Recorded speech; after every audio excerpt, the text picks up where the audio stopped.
Hello and welcome to another episode of the Two Limes and a Lemon podcast. Today we're starting a new series of movies to look at, and in keeping with July, we've gone for Summer Blockbusters, those usually action-packed flicks that make a ton of money at the box office. In less than an hour, we'll join others from around the world as we review one of the greatest movies in the history of mankind. Perhaps it's fate that we are filming this in July and we're once again fighting for our freedom.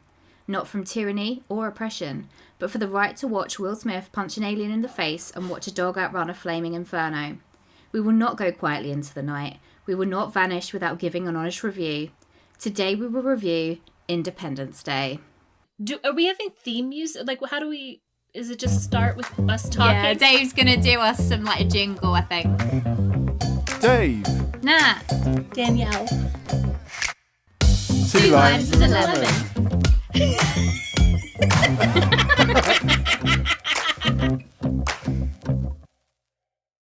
As always, I'd like to welcome my co-hosts, Dave and Danielle. Say hi, guys. Hey. But before we delve into the explosive world of Independence Day, let's take a look at what we've each been consuming this week. Now, this can be a movie, TV show, book, or maybe a tasty meal. Dave, we're going to start with you. I don't know if I said this last time, but I'm going to say, you can tell me if I have, but I saw Superman. Did I talk about that last time? No, I don't think you did. No, I saw Superman in the sky, flying around. Did he save you? Was you falling out of a window at the time? He saved... No, I wasn't. It was fine. I was at the cinema. I really enjoyed it. I went in because I don't like Superman movies because all the ones I've seen, it's all a bit dark and depressing. The newish ones, he's got like dark blue costume, and then they obviously saturate it even further in the color grade. So wait, when you say dark, you're not talking about themes dark. You're talking about like absence of light. Both actually. It's like there's it's dark suit. Very dark blue. Everything's like the color tones are all dulled in the old one, like Man of Steel and stuff. Whereas this new one, the James Gunn one, very vibrant, lots of colours. There's a little happy dog. It's just a bit of fun, and I enjoyed it. It made Superman feel more like a man who was just like trying to do his best. Have you ever seen the 1980s or 70s ones, the Christopher Reeve ones? No, that's too old for me. I can't watch that rubbish. It's not rubbish. Doesn't he fly around the world and Doesn't he fly around it backwards and turn back time? Yeah, in one of them he does. But the new one, definitely recommend it. I enjoyed it. Lots of fun. Little bits that I was like, this is a bit stupid, but like if you just watch it as a fun movie, then you'll enjoy it. Yeah. Cool. How about you, Danielle? So yesterday I went and saw a production of Frozen the musical. Oh yeah, how was that? It was quite nice. I'd seen the musical before. Like, I'm not a super fan. I haven't sought out seeing Frozen the musical or anything. Have you got an Olaf tattoo somewhere? Right now, dressed up like Elsa. Nice. And everything. But no, I'd seen it. Just sit next to the freezer. I mean, wouldn't hurt. It doesn't bother me. It doesn't bother me. It doesn't. To tell you, like, it was perfect for this weather because I was like, yeah, Elsa's my champion. If she could just like turn the world into the Frozen Empire now, I'd be so happy. But yeah, like it was like a more regional production, so it was like a little bit lower production value, so it was kind of fun comparing between the touring show that I'd seen before. I was trying to like elevate it a bit from the film, and so the Olaf and Sven puppets looked like their own thing, but this regional version, I think they must have these stock puppets that they kind of transfer between productions, and they look exactly like the ones from the movie. Like, it looks like if you were going to go see Disney on Ice, this is the characters. Yeah. What about you, Nat? This week I watched the Until Dawn movie, and I've got to say, it's Until Dawn in name only, really. I wasn't very impressed. That was my fear as well. I rarely say that things in movies should be CG, but like instead of practical effects, but I think that the Wendigos needed to be like CG. They needed to have kind of like an unearthly quality about them, which didn't really translate by having the actual actors playing them. It was good as like a standalone movie, but I don't think it should have been affiliated with Until Dawn. So do you think it was more like a scare house where you go through the scary house and it's people dressed up? Yeah, like they weren't scary. You know, like in the actual Until Dawn, they're like, the Wendigos are like so skinny, like they've barely got like any like wrists or ankles sort of thing. They're really tall, and but these just look like people like that were transforming. Like there wasn't. It needed something, even if they'd kind of like overlaid CG somehow on them. I don't know. It didn't work. And was it like the guys from Descent, like those kind of creatures? Kind of, yeah. I'd say that's probably a good comparison. Also, it was like one of those movies where it's like they're stuck in like a time loop of like once they've died, they reset, and then it's like let's try again. And that to me in horror films is just like, well, now all of the tension is gone because I'm like, well, they'll just do it again. Like Until Dawn, the game itself, it was such a fun concept, and there was like the fake amount of what was actually happening. Like they thought there was like a serial killer. Yeah. And, the thing about the twin sisters. It's such a strange move to use the name that has, a certain cache with a certain audience. So now on to the main feature and a little backstory as to why I picked Independence Day as my choice for the summer blockbusters when there's so many to choose from. Independence Day came out in 1996. When I was thinking back about the movies that most impacted me as a child, there was only 3 that really came to mind, which was this, Jurassic Park, and Star Wars. What were films that you would say when you were little were like your summer blockbusters? I think for me, I remember E.T. The Return of the Jedi came out when I was a kid, and I remember going to see that like in a theater in downtown Pittsburgh, and like it being like a big event for me and my mom to go to that. And then strangely enough, the other one that comes to mind is Popeye the movie. Oh my god. And which I've been to the movie set of that. Huh? Yeah, I've been to the that set Oh, have you? in Malta. Oh, that's cool. Yeah, it's very cool. Yep. The movie isn't widely regarded as like very good, but because I saw it so young, I love it eternally. And I remember they decorated the theater. There was like, nautical theme going into the spinach. No. Dave? Well, if I think 90s, I would say Jurassic Park. Probably something Disney, like Beauty and the Beast or something. I think that came out in the summer. See, I thought Jurassic Park, the original, but then I was like, I actually think that The Lost World, like Jurassic Park 2, was more of like the one that really like, I focused on more as a kid. It was probably the age too that it came out. Like the original Jurassic Park was you were a little too young for it, but by the time the next one came out. Yeah, I think I only watched that on tape. When did you first see Independence Day? When did I see it? Did you see it when it came out? Did you watch it on tape later on? No.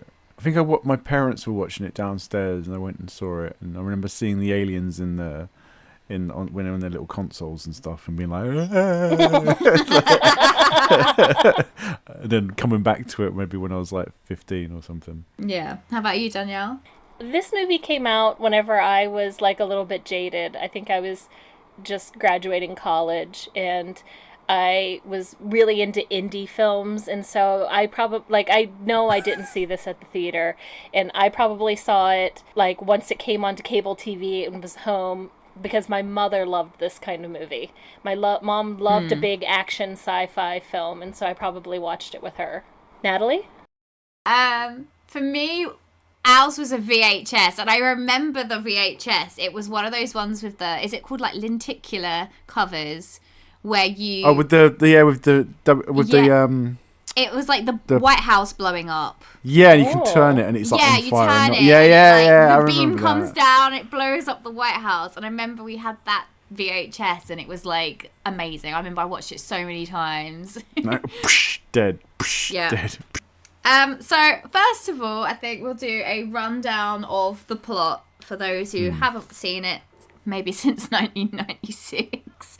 I actually think it is one of the VHS tapes that my mom like still had actively displayed. Like she had my mom always podium to the end had a VHS player to keep watching VHS tapes, and I think Independence Day was one of those films that was still on display.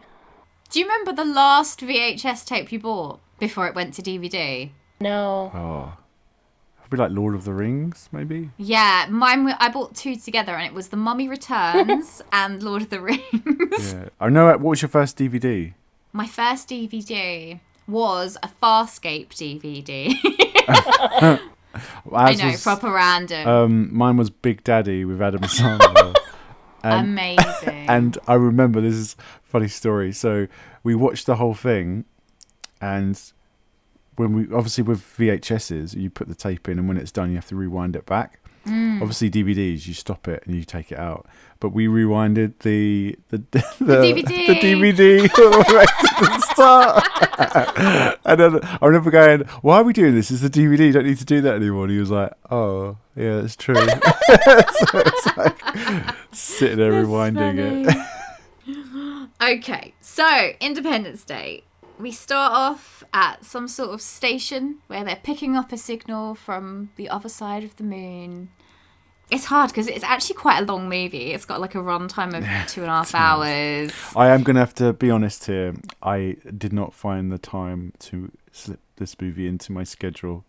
However, I have watched it many a time, so I can contribute. So, yeah, they pick up a signal.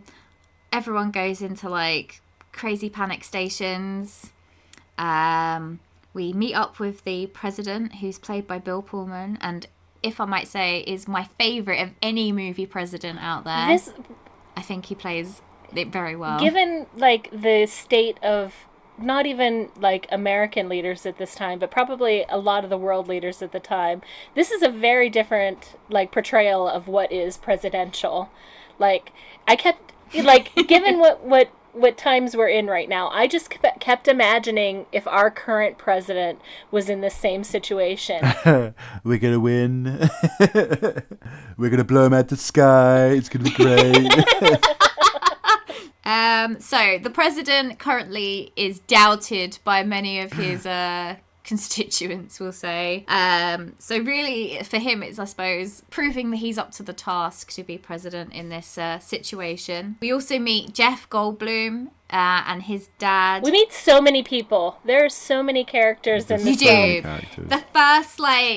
The first 40 minutes is literally just meeting all the different areas, I'd say, of like the different stories, which eventually converge. But at the time, it's like, we meet Jeff Goldblum and his dad, and he's like a eco kind of activist, but he works, is it like a news network? Yeah, he works in a TV network, I think. He comes into the story because he's trying to work out how to get the TV network back online, but the signal that the aliens are sending are disrupting that. So that's how he gets tied in with the main story. He's like randomly just like a genius. It was like they took the Jurassic Park character. Like that genius is now here. Because he also works out like part of the signal randomly, like something that seems not to be within the countdown. Yeah, it just doesn't seem like. I may be wrong. I don't know any TV producers. This might be like a hidden talent of all television producers that they're able to do this. We then meet Will Smith and is it Vivica A. Fox? He is a fighter pilot. Yeah. I don't really think there's much to do with his story for quite a while until the aliens actually start attacking. It's just that he's with a mum and her son, and he's thinking of asking her to marry him. That's pretty much his story at the beginning. And she's a stripper. And she's a stripper, yes. And she has a like for dolphins, which apparently when I was reading the trivia after this movie, everybody wanted dolphin jewelry because of her engagement ring, and she wears dolphin earrings. I think it was so tacky. It's so 90s. I do remember there being like a dolphin jewelry trend. Randy Quaid and his family, who are live in like a trailer park in the desert, and he's a crop duster who claims that he's once been abducted by aliens, and they did a load of tests on him, so everyone thinks he's crazy. And to be fair, most of the time he's drunk, so he's not really selling it. At one time, he was also like a pilot, he went to Vietnam or whatever. But do you know what brings them all together? What? Not the aliens, not the end of the world. Coca-Cola. Coca-Cola brings them together. There's a lot of Coke in this. There is so much Coca-Cola in this film. There's one scene where they're in the TV station, and like Jeff Goldblum, you know, because he's responsible eco-warrior, throws his recycling in, and the recycling can has nothing but Coke cans in it. But that's right, they do whenever they're testing the shields of the alien ship later on. It's a Coke can that they're shooting off. It's still a Coke can, okay. Well, we've had Pepsi and like Back to the Future, didn't we? So now we've got on the other side of it Coke, so it balances out nicely. When we're meeting all of this like huge cast of characters, I just wanted to stop and say, like, there's so many famous faces and names in here, even with like the smallest of parts. Like Harvey Fierstein, who's this like major Tony-winning writer and actor, is works in the TV station with with Jeff Goldblum. Is it the guy with the voice that's like, David? Hello, David, we're gonna do this. Yeah. I gotta call my lawyer. Yes, yeah. And then James Duvall was like this, again, because I was super into indie films back then, was like in a bunch of weird little underground films. He was the son of the crop duster guy. And I was like, oh wait, that guy's in this? And then it was like, throughout the movie, I was just like writing names down of people that I noticed. Whoa! Yeah, there is a massive cast. And there's, like Adam Baldwin. Yeah. When we get to Area 51, the scientist in Area 51 is the guy who played Data. Oh, Data. Brent Spiner. Yeah. I was like, he looks familiar, but not quite. And so I looked him up. Wow. Journey to the past. Basically, the aliens start attacking. I mean, everyone probably knows what happens in Independence Day. Aliens start attacking. The president, Jeff Goldblum, who gets roped in because his ex-wife works for the president, so he manages to get an interview to tell him what's going on. They all go off on Air Force One, but the first lady, who's in some other part of the country, her helicopter goes down. Later on, she gets picked up by Will Smith's fiance. I don't think she's his fiance at that point, but that's after the big climactic scene in the tunnel. We'll talk about that. I just wanted to pause and say, for 1997, I thought, like, the effects of this were, like, I wasn't taken out of the movie by kind of cheesy effects. I thought it was quite effective. Well, because it's miniatures, isn't it? I think so. I think when film companies and directors just decide to use miniatures, it just adds a level of detail. You can tell when it's CGI, like, it almost looks like back then when something exploded, it was like they turned into some sort of weird glass effect where it's all like shatters and stuff. But when it's practical and miniatures, it just works. Yeah, you can tell because it's like the debris that gets like shot off by all of these explosions. You don't even get that level of debris and detail in modern day films half the time. Miniatures just do it, because then obviously if they film on a faster shutter speed, they can slow it down. So although because of it's like polystyrene exploding, it'll go really quick, but when they slow it down, it makes it feel like it's actually like clumps of this building flying out and stuff like that. So and obviously that big alien explosion, it's just it's just so even there's so many just like fireballs, like everything explodes in a fireball. Like DC, like they've got this like exquisite tension with like Jeff Goldblum has his little laptop and it's got the countdown going, and they've only got seconds to get out of DC, and like the entirety of Washington DC is exploding in this big fireball, and Air Force One is just lifting off the ground with the fireball behind it. But speaking of fireballs, in this first sort of big action set piece is when we get the tunnel scene that I think we're both itching to talk about. Yes. So Jasmine, who is Will Smith's fiance, is trying to get out of, is it El Toro? Is that they say? Or is that where she's trying to get to? She's trying to get to the... Oh no, she might be trying to get to... Either way, she's travelling either to or from El Toro. And she hits a load of traffic, which sounds about right. And then the blast comes down and she's stuck in the tunnel with her son and the dog. Boomer, the dog, the best character of the piece. Yes. Literally just makes it by a hair and he's... Yeah, like she starts running a long time before Boomer does out of that car with the fireball. Yeah, they leave Boomer at the car and I was like, oh, I don't remember this. I'm not going to like this movie now. What, because you wanted him to die or because you didn't want him to die? No, because I feel like the mark of a good filmmaker is they know that you have to save the dog. Yeah. Like, a good filmmaker knows the audience is going to turn on you like that if you let the dog die. And not only did they save the dog, Boomer gets like a full hero moment. He does. He slow motion jumps through that door. Yeah, Jasmine and the kid like ram their way into a maintenance room because like everybody else in this tunnel is going to get killed by the fireball, and just at the last second Boomer jumps through with the fireball right behind him. And then we never see him again in the film. Yeah, I think he does turn up at Area 51 at one point. I think he's with the children sitting there drinking a Coke. Dog bowl, he's got like a Coke. So the initial attack has happened. Will Smith is out flying around, and then he ends up getting stranded in the Nevada desert. Yeah, because he shoots out his eject. Yeah, Yeah. the parachute covers over the alien's screen, is it? And then they crash Yeah. into the... And he's like yeah, dragging the corpse with him, isn't he? Will Smith is so like macho manly. He like gets out of his ship and he goes over and he like starts pounding on, like yelling. Slaps him in the face. You're confusing it with modern Will Smith. Modern Will Smith slaps. Will Smith in '97 punches. So he punches the alien. What do you think about the design of the aliens, Jack? Do you find them scary? They kind of look like dinosaurs, don't they? I like their eyes and their little, like, weird little mouths, but they've got that weird crown kind of thing, haven't they? I thought so as well. Like, They do look very, like, similar to, like, Alien from Aliens. yeah. They've got, like, kind of, like, wide head bit. But then I suppose the actual alien's, like, inside that, isn't it? That's, like, an exosuit. It's like an Egyptian kind of look, I think. They went for sort of like... Like a pharaoh's mask, is that what you think? It's like... Yeah, pharaoh kind of looking, yeah. You know what? I was looking in for trivia, and I saw that there was apparently some, like, books, like Independence Day tie-in books written. And there was, like, a whole very complex backstory about the aliens, that the suits that we see them wearing are other aliens on their planet that are, like, bigger, but they're not the smarter aliens. And so they kill those aliens to make their protective suits. That's pretty mean, yeah. I'm not gonna go and read all the Alien or the Independence Day tie-in books to find out if that's true or not, but that's interesting. See, he was just as lax at this as Dave is. He didn't watch the film. You won't read an entire series of books.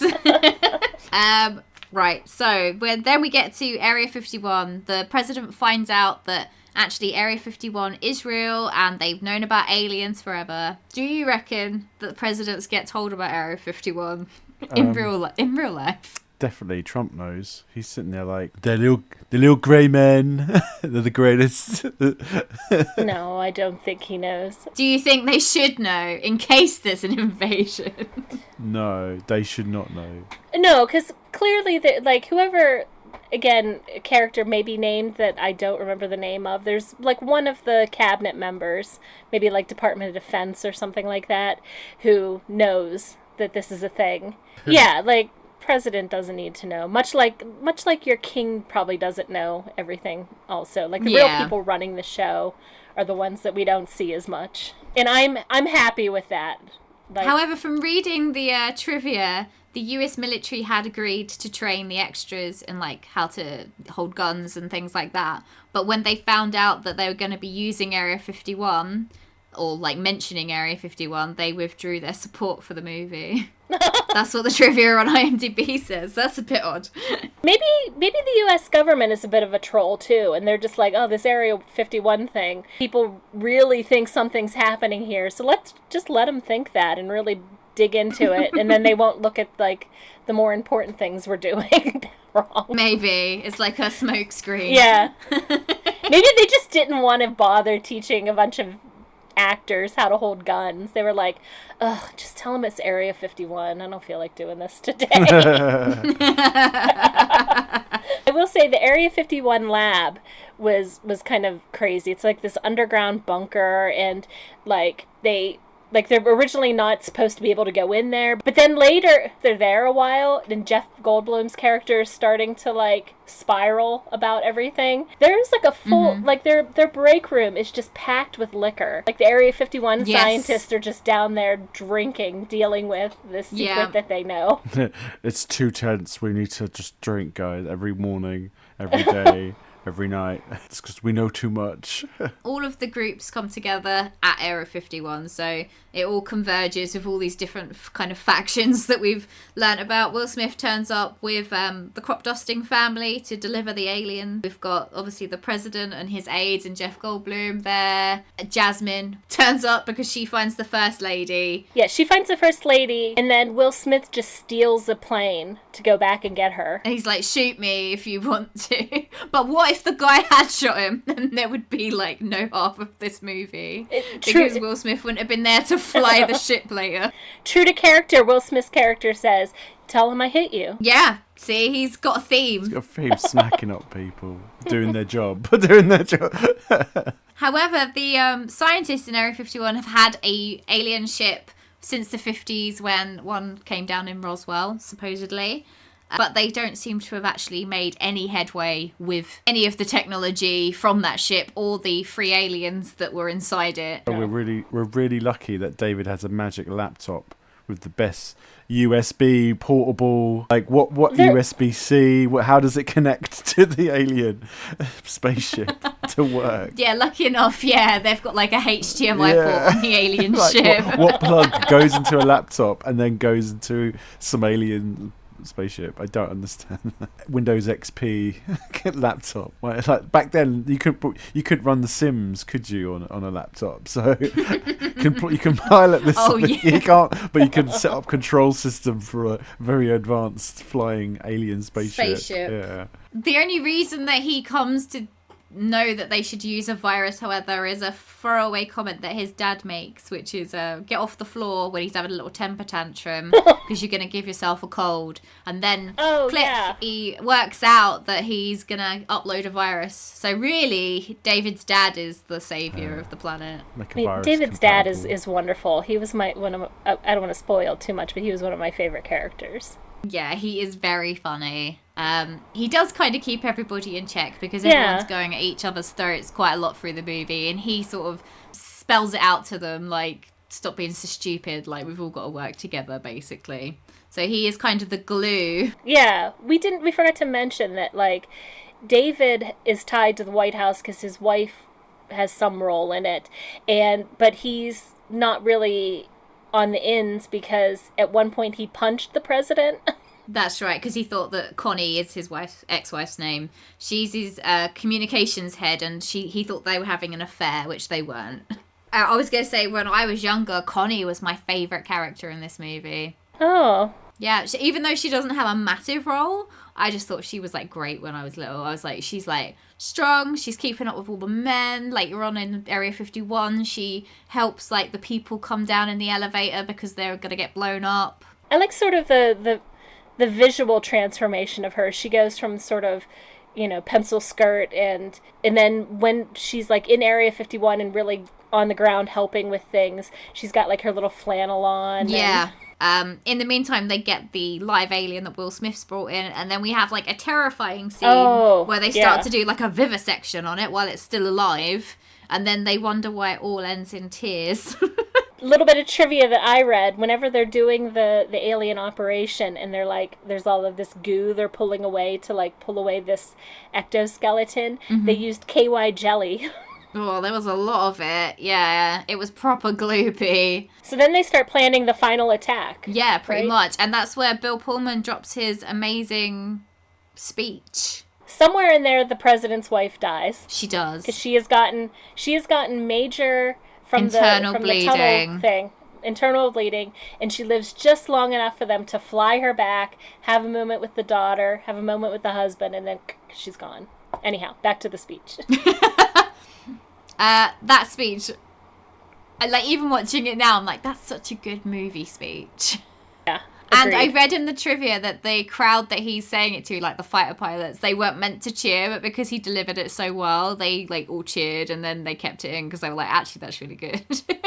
And then they start telling all the different armies, I suppose, around the world that they've all got to coordinate at this, but they're doing it through Morse code. They've got to coordinate their attack. They're going to upload a virus. And we have this, like, this scene where it goes around all the world and you've got, like, different armies that wouldn't necessarily be friendly, let's say, working together. But there's English soldiers in, I think it's Iraq it comes up, because in all these places it has, like, the little place names, which I know Dave hates in movies. But they're so English. It's like, the bloody Americans have worked out what we're going to do. Oh, blimey, Governor, all comes the bloody Americans. Yeah. We've got to save the day, we do. Jolly old Mary Poppins. I think it's like the Americans have worked out. It's like, about bloody time. About and then French, ooh la la. But they're very upper crust. They're very upper big old crust mustache British too. Like, yeah, he should have been drinking like a cup of tea. Like, that's how British I felt like they wanted to make it. Yes. The Queen in the background. Speaking of which, another deeper thought thing that I thought of while watching it. Again, in today's environment, do you think all of these countries would have banded together this way, or do you think one or two of the shiftier countries would have went along with it to a certain point, and then whenever everybody else was vulnerable, like attacked? Or, like, figured out a way to, like, get into cahoots with the aliens. No, I think they would work together, and then once it's over, steal the alien tech. Use it against each other. Fight against each other. Yeah.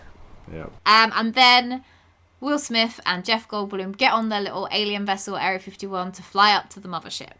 However, there is a little nod to 2001 Space Odyssey when David turns on his laptop and it says, "Good morning, Dave." Which I actually didn't probably get that reference when I was younger, but I did get it now. 2001 is one of my favorite sci-fi films. Is it? It made me happy, yeah. What does everyone think of, like, the aesthetic of, like, being inside the mothership? Was you expecting it to look like that? Just black. Was it all... It's just, like, very bare is what I like. Yeah, it's very grey and foggy, and there's sort of these pillars that almost look like a cave almost. And then it isn't until they get quite deep into the mothership that they hit, you know, what would look a little bit more like what I would think a mothership would be, which would be like a bunch of areas for different ships to dock and little control panel areas. Well, the ships look like buttons, didn't they? Like the little top bits. It's like if you're answering a question on a quiz, they got that round circle bit, right? It's like, wrong answer. Yeah. Or like Britain's Got Talent, kind of. The buzzers. The buzzers, yeah, it looks like a little buzzer. What about you, Nat? Yeah, I feel like they could have done more with the inside of the ship. I did like that you've got, like, one of the aliens that's, like, working a desk job, like, making sure all the aliens get back and, like, docked okay. And then he's like, obviously, he then spots that one of the ships has got something weird going on because they try and move when it's in the clamp. But I do think that it's, like, I wonder what the, like, hierarchy is of, like, these alien desk jobs of, like, you're not part of the invasion, but you've just got to, like, monitor all the Another stuff day. that's going up. Yeah, exactly, at the office. Get rid of all the... Going through their emails. Yeah. Can I tell you the dumb thought that I had? So they're in the dock, they get the virus downloaded, and things start happening. And then they can't get out of... The ship can't get out of the dock to escape. And then their window comes open again. And... They dive down, and I was like, "Oh, this is just like the that couple that was cheating at the Coldplay concert, where they like, oh, nobody here," and dive away. Either way, they then resign themselves to the fact that they're not getting off of the ship, so they fire the nuke that they've been given. But by firing the nuke, it dislodges the clamp that's holding the ship, and they can escape with not much time to spare because the door shuts, like, literally right behind them. Another countdown. That laptop is really good at countdowns. Yeah. It's the only app that's on there. That and Minesweeper. Once they've uploaded the virus, obviously the ships that are on Earth and currently the president, the crop duster, they're all firing missiles, but they're still not doing enough damage to bring down the ship. So unfortunately, Russell, our crop duster, has to make the ultimate sacrifice. Remember me? I'm back.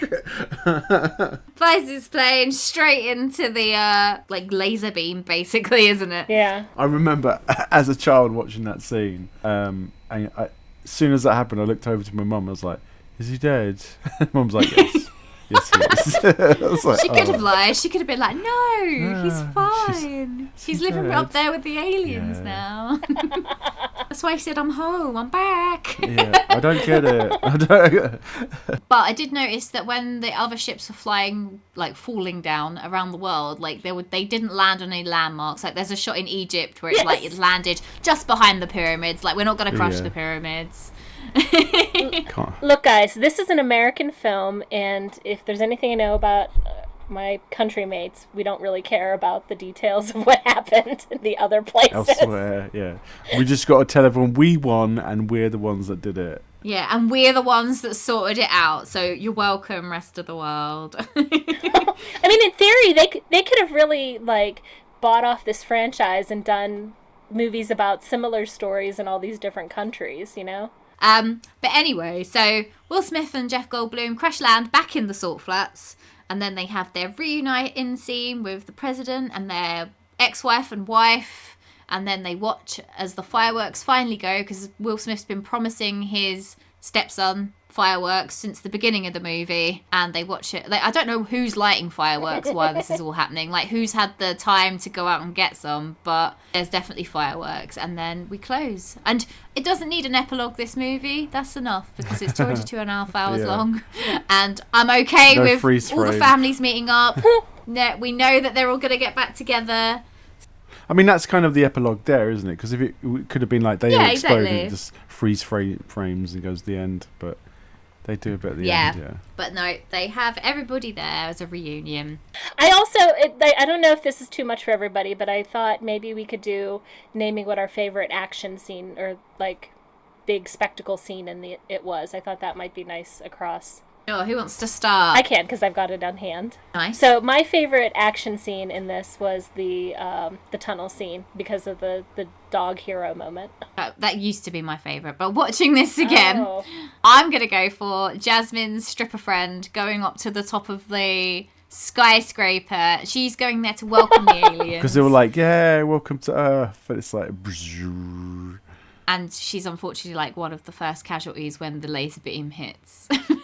When the laser beam, like, it comes down like this little nipple out of the ship, and it shoots like this like icy blue light over everything below it before shooting the laser, and so they're like bathed in this celestial light and then demolished. Yeah, and then she's like, it's so pretty when it opens, and then she just gets laser beams straight in the face. I think it's the miniature of the White House exploding. I think it's the front cover. Googled some images. Yeah, I'm just going to Google scene from Independence Day trailer. How about your favourite character? Mine has to be the crop pilot, the crazy man. Russell. Yeah, Russell just flying. Yeah, I remember just liking him because he's a bit mad. And he's like, do it for my family. And then, yeah, he does the big sacrifice play at the end. So, yeah, Russell. I'm giving it to Russell. You have a least favourite? Will Smith, probably. I don't know.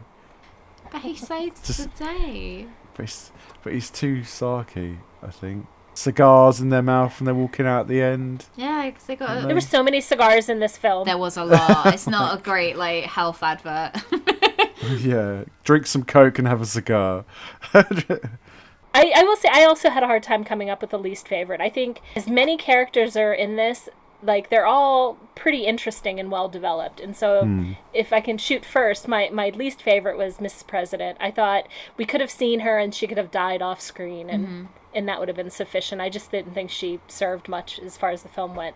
My favorite character is Julius, David's dad. Yeah. But I will like to shout out how many times I took notes about how sexy I found Jeff Goldblum in this film. So David is probably a close second for me in this. How about you, Nat? It used to be, like I said, Connie used to be my favourite, but I would agree with you that my favourite is, well, you didn't say your favourite, but Jeff Goldblum is my favourite in this. I thought you think the president would be. Do you know what? He didn't used to be, but now I'm like, they're both pretty attractive in this movie. I've obviously grown to that point now where I'm like, yeah, Bill Pullman, I think he was very attractive. He was the best movie president, as I said, that I can think of. Worst character, I'm going to say that Miguel is my least favourite character, which is the crop duster's son, his oldest son, because I just felt like I don't know, he was just miserable the whole time. I know your dad's a drunk, but he's trying. I felt bad for him. He was trying to take care of that family that the father was clearly absent for. However, do we reckon that Russell was actually abducted? Yeah. You're going to give him the benefit of the doubt? Yeah, I'm on his side. I think he's had a rough time. And a lot of probing going on, so he's like, I've seen stuff you can't believe. Something weird I found was that he goes, when we meet Russell early on, he goes after he crop dusts the wrong field. He's like drunk in a diner, and there's all these like townies there that are making fun of him. And then the ship comes down. And then when they're on the news later, they're like, oh no, this guy was abducted by aliens. Yeah, they're all like his biggest fans. Yeah. The other bit of trivia I found was that this film was the second film ever to cross the 500 million at the international box office. And the first was Jurassic Park. Nice. And they both star Jeff Goldblum. So he's clearly like the golden ticket for making a load of money on your movies. But saying that, the budget was 75 million and it made 817.4 million. So I think budget-wise, I think we've had ones that have had more budget than this, even though it's such a like CG-heavy movie. What, like Grease 2? I reckon League of Extraordinary Gentlemen might have had a bigger one than this. Yeah. Gothica. So anyway, we'll come to our overall ratings of the movie. I'll go last. Like I said, when I originally saw this, I don't remember, like, loving it, because it just wasn't my type of movie at the time. So I was really pleasantly surprised rewatching this. I thought, you know, it's a fun action, sci-fi thriller for the summer. It's, you know, it's doing what you need out of that. There's a lot of explosions, there's a lot of action, a lot of effects. It's super over the top. Like, everything is like a quotable speech, or like everything Will Smith says is like a fun little line, but it didn't bother me as much as it did in some of the other films. If anything, it was like a little too long for me. I thought it got a little bloated in some parts where it could have been trimmed down a little bit. And like the title card thing kind of bugged me a little bit. Like, we didn't mention this, but like at one point it just says like July 4th in the middle of the screen. And then it starts on like July 2nd, doesn't it? Yeah, it's like, and then boom. It obviously goes up to Independence Day. Yeah. Yeah. So, but regardless of that, I gave it a 4 out of 5. Nice. How about you, Dave? This time round, After listening to us talk about the movie, how are you going to rate it? I think I would give it like a 4 as well, to be fair. Like 4, 3.5, leaning more towards a 4. But yeah, I would say I remember just the length being quite long and going like, can we do something now? But it does sort of like pace it well in terms of like explosion, action, and then okay, here's a bit of story arc and character stuff, and then explosion. So it does a good pacing of action and drama. So yeah, I'm gonna give it. Let's do 4. Let's give it a 4.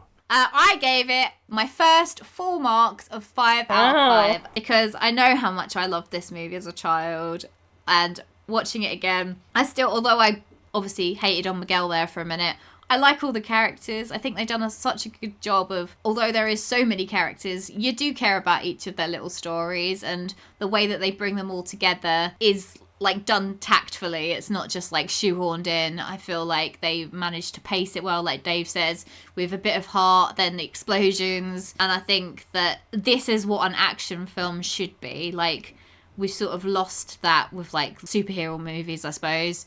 But this is how an action film should be handled. It should have heart. It should have these set pieces of explosions. And lots of big stars as well. Yeah, and loads of big stars, yeah. Makes it more like, oh, it's that person. Oh, that one, yeah. Not just one star and go, yep. Yeah, I feel like it's been a while since we had one of these big... Well, I feel like around like 2012, there were a bunch of like big disaster films. Yeah, like 2012. Yeah. John Cusack, right? And the Day After Tomorrow. Yeah. But I enjoyed all of those sorts of films, and I feel like we don't get those sorts of films anymore. Yeah.